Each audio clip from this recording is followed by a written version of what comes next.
to me, love needs to be, or from just observing people in my surroundings, I kind of like felt like it has to be transactional. It has to be the man has to provide, the woman has to create a home, and things like that.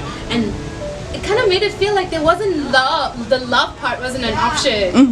So now I'm like, girl, where's my Prince Charming? Give it to me now. Where is he? Of course, my name is Z. My name is Zizi po Masango. I am 25 years old. 25 years old.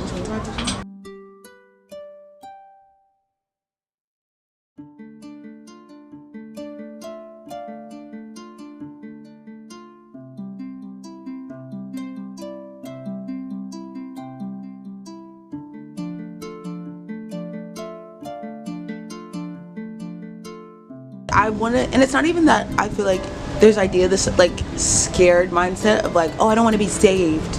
Yeah, but it's like that too. I want to be met somewhere, and in part of that, hyper independence and being the first girl in my family does not help. Yeah, exactly. Being the firstborn child and being a girl, nope, does not help at all, because you have a tendency to like sometimes downplay yourself. Yes. To me, it's like the goal is just a check-off point. It's not an achievement. Yeah. Like, okay, I was supposed to get, I aimed to do this and I did it. Now what? You know? Am I supposed to celebrate? To them, it's like, oh, girl, it's a big deal. You know, it's a milestone. I was like, oh, okay, well, okay. Yeah. But then once my friends showed like it was a big deal, and I was like, oh, mom, by the way, this weekend was like this. And she's like, what the fuck? You didn't tell us this! Why did you tell us this? Why did you tell us this? As a kid, like, most of the time they'd be like, Zizi, this artist thing is not gonna work. Yeah. Or they'd be supportive, but like you have to be practical with caution. Like with my mom especially. My mom is like, oh, my darling, my angel, you're so talented, you're so this, you're so that. I love this, but this industry is hard. And you're very sensitive, and you're very this, and you're very that. And I'm like, Mom, I can do it, and I can do it. And then she'd be like, oh yeah, she did it. But then she'd still be like, but you need a job. You need to be practical. I do need a job, which is true. You know, the practicality of it needs to be met. But at the same time, that cautionary stuff kind of got to me. I was like, oh, okay, I guess it's not a big deal. Do you think like a bit of it was projection?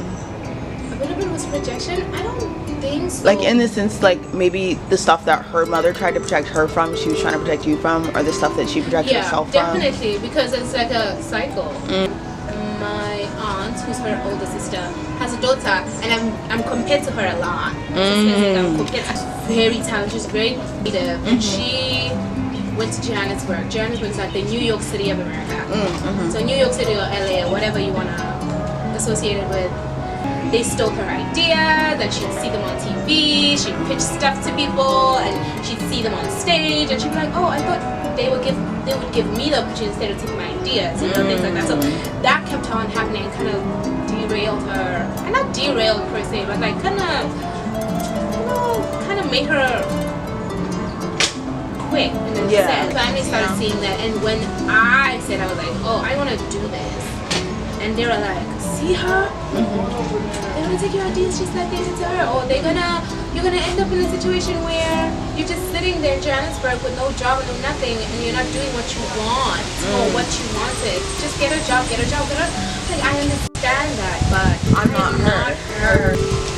I used to say like, oh, I'll have a strategy, or I'll try, and I think coming here, kind of like, as the first person to even be on an airplane in my, like, not an airplane, but like a flight to another continent, to them it was like, oh, she will do this. Yeah, she wants to do this, and she will not listen to us probably. I don't know what I'm doing this now. What now?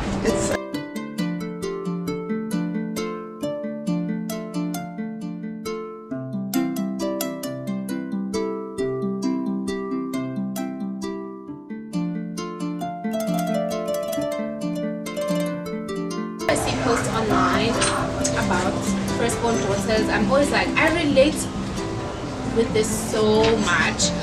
But because of the way I grew up, I don't feel like some of the stuff that they talk about I went through. Because I grew up like, I first lived with my mom, toddler years, barely remember those years. Then I lived with my grandmother, preschool, like till 1.5 years or 1 to 2 years with my grandmother and aunts in very rural parts of South Africa, like Eastern Cape.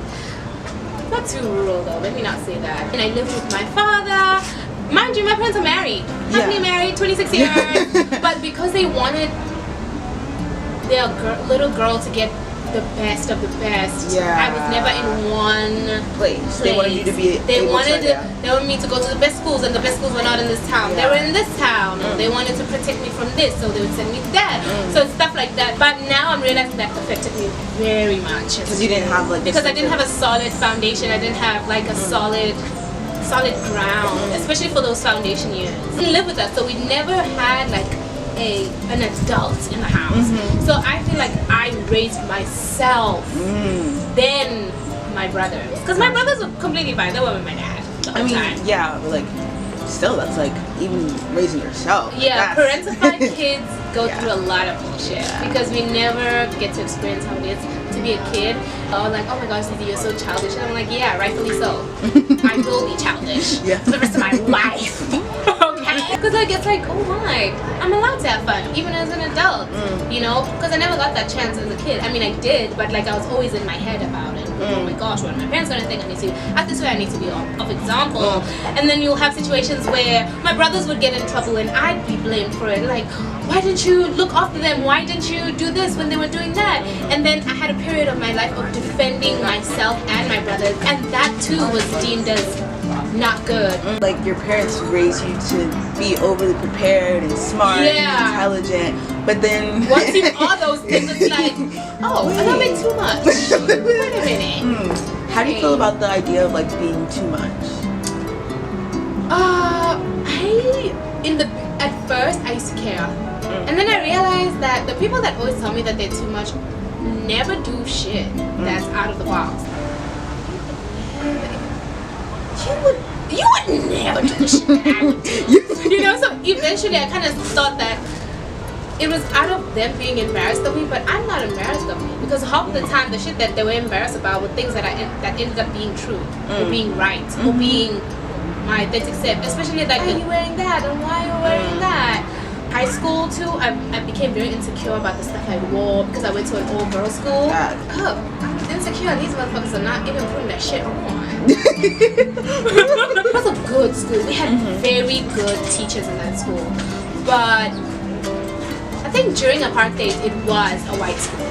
It was majority black and Indian. Over time. Over time. The rules gave very much white because they still used a very outdated code of conduct, in my opinion.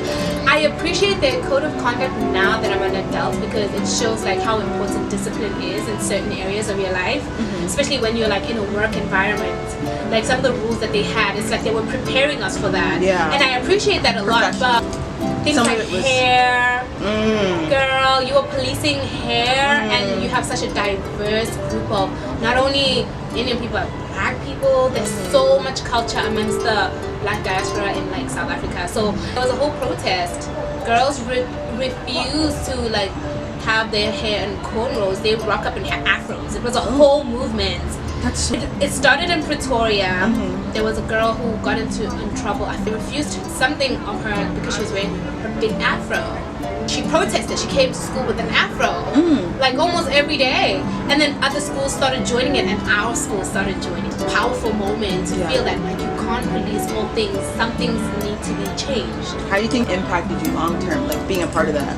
I wasn't really a part of it because I always bald. I was like, I don't care, guys. You do your thing. I'm gonna cut my hair, okay? I was always bald, and I think my relationship with hair, I ignore my relationship with hair. I mean, I love my hair. I think my hair is beautiful in every sense. But because I grew up like just cutting it, maybe later on in the line I'll realize, okay, Zizi, that actually did affect you. Primary school that we went to for pre-primary, like kindergarten, the rule was every single kid needs to be bald. very Catholic school. Get neat, like everybody to be presentable because we had a school uniform and everything. But now that I look over it, it gave very much slavery vibes. Yeah. It gave very much plantation vibes, but I'm not gonna say that. Yeah. But because like, why was everybody bald? My mom was like, I can't braid hair. Who decide? Just keep it going. Time grew up my hair, and my mom was like, let's go get a relaxer because I can't maintain it. You know, can't maintain it like an Afro. And the Afro movement wasn't even a thing. Yeah. You know, African women have a deep relationship with hair because it has to be pristine, it has to be in cornrows or braids. You have to, the way you do your hair means something.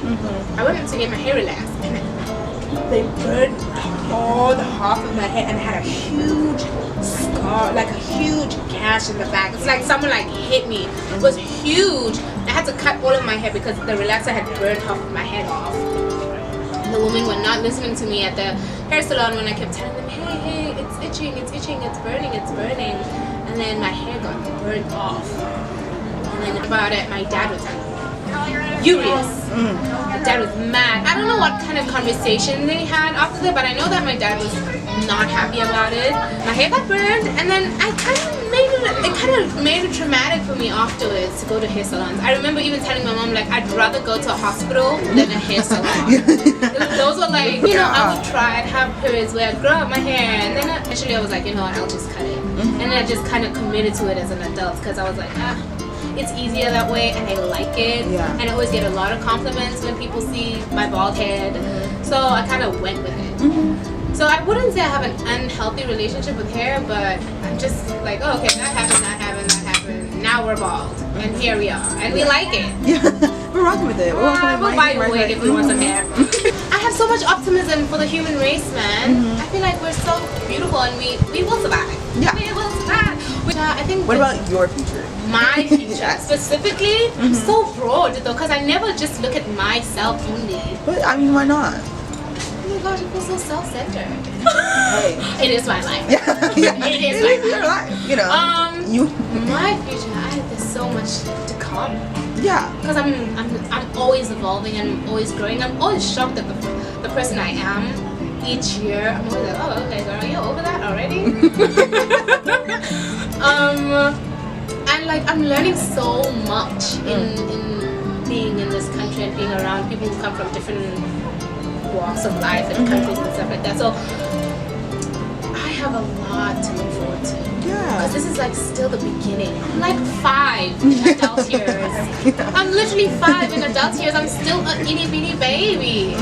But I have a lot to look forward to, and I, for the most part, I'm looking forward to the relationships and friendships that I'm going to be making.